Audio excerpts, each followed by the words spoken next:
Despite its similarity to the word parole, the parole evidence rule does not have anything to do with criminal law.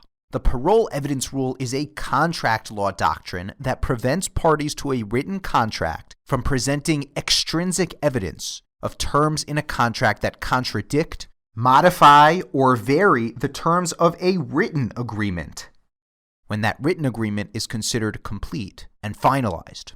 For example, in a dispute over the sale of a home, if the buyer and seller have signed a written contract for the sale of a home and have written down that the sales price is $500,000, the buyer will be barred from introducing evidence of a discussion that he had with the seller where she agreed to sell it to him for $400,000, or that she agreed to throw in a car as part of the purchase price.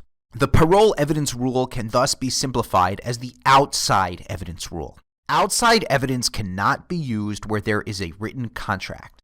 Like most legal doctrines, however, this one has lots of qualifications and exceptions. The rule applies to evidence that relates to a contract, but is not contained in the body of the contract. Outside evidence can be other written agreements, written promises, oral agreements, and discussions prior to finalizing the written contract. First, the parole evidence rule applies only when a contract is completely finalized or integrated. This means an unambiguous execution of the written agreement that leaves no doubt that the parties intended it to be the final contract. A complete integration captures the parties' full and exclusive agreement on a contractual matter. To determine when a contract has been integrated, courts will look at the circumstances to see whether the parties wanted the written agreement to be a final and complete agreement. This includes the provisions of the contract. For example, an employment agreement can be said to be integrated when it has all contractual provisions that would normally be expected of an employment agreement, such as employment length, employee salary, vacation time, health insurance coverage, and other such benefits. The circumstances and terms need to indicate that the writing is intended to be a completed agreement.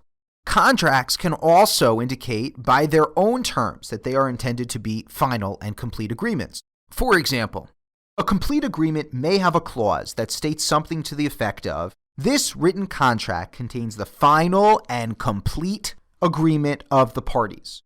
The parties do not intend to be bound by any additional terms not included in this writing." A provision like this virtually ensures a conclusion that it is an integrated agreement.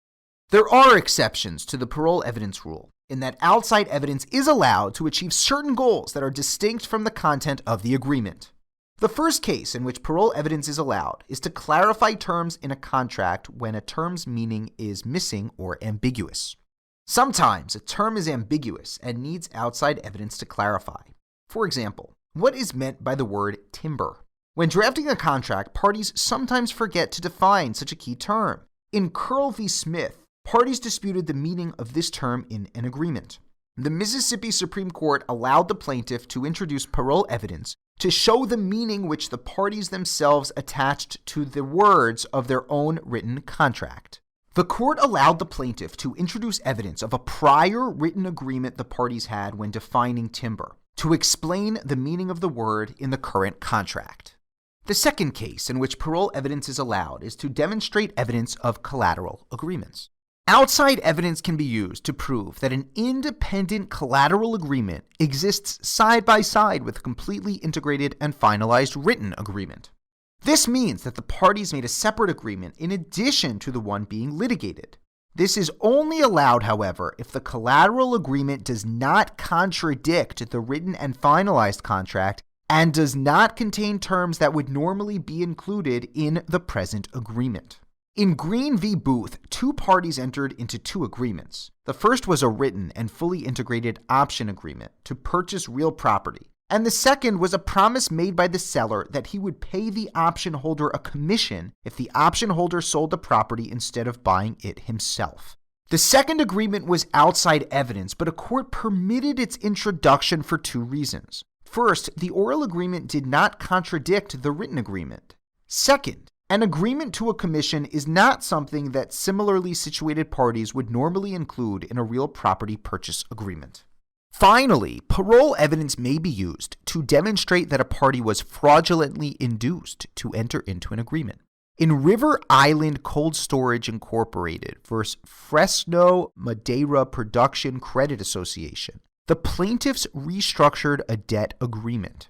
In the new contract, the plaintiffs pledged real property as collateral for the loan, and the defendant, a credit association, promised not to take any enforcement action for 3 months after execution of the contract.